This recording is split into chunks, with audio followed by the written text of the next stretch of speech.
Maayong adlaw mga amigo. Infinix Zero 5G. Ang problema ani mga amigo, dili siya mo charge bisag unsaon og butang sa iyang charger. Ato ning ayuhon na pud karon mga amigo. Let's go. Kung magbaklas tag mga Android nga mga cellphone migo, kinahanglan nato mo gamit og heat gun.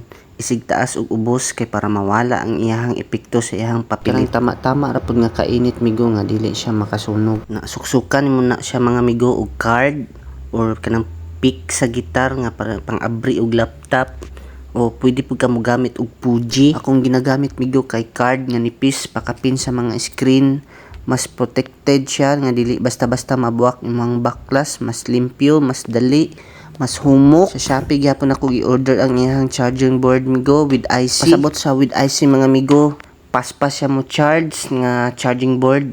Pareha sa original gihapon nga dili siya hinay mo charge. Kang without IC mga migo, hinay na siya mo charge. Karon na kay nakita naman ako migo nga mo charge dapat na siya. One click na siya migo, mo charge na siya dapat kay bag-o naman yang charging board. Dili pareha sa iyang daan nga tandugunon karon migo. Goods na siya. Charging na gud iyang battery. Pwede ra pud ni siya ilisan og charging port mga migo, pero wala pa tay gamit sa mga pangsulda. Salamat sa pagtan-aw sa akong video mga migo. Kung namoy ipayo, i-chat or PM lang ko.